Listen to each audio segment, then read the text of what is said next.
கண்ணன் மீது காதலையே பக்தியாக காட்டியவர்களில் முக்கியமானவர்கள் ஆண்டாள் மற்றும் ராதை.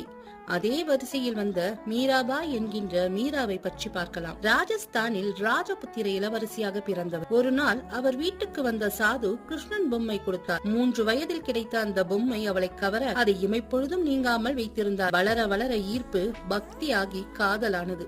மனதால் கிருஷ்ணனை மணந்தார். 18 வயதில் அவள் சுய விருப்பம் இல்லாமல் சித்தோகோர் இளவரசனுக்கு மணமுடிக்கப்பட்டாள். அன்பான கணவன் கிடைத்தும் மன வாழ்க்கையில் ஒட்ட முடியாமல் எப்போதும் கிருஷ்ண பஜனையில் ஆடி பாடி மகிழ்ந்தாள். இஸ்லாமியருக்கும் ராஜபுத்திரருக்கும் இடையே நடந்த போரில் கணவன் இறக்கிறான். ஆனாலும் கிருஷ்ண பக்தியை விடாதிருந்த அவளை கொல்ல பல சதி நடந்தது. பல துன்பத்திற்கு ஆளானாள். ராஜ வாழ்க்கை வெறுத்து மாளிகையிலிருந்து வெளியேறி வட இந்தியா முழுவதும் கிருஷ்ண பக்தியை பஜனையாக கொண்டு சேர்த்தாள். இறுதியில் துவாரகை அடைந்து துவாரகாதீசனை பாடிக்கொண்டே அனைவர் முன்னிலையிலும் மறைந்து போனாள்.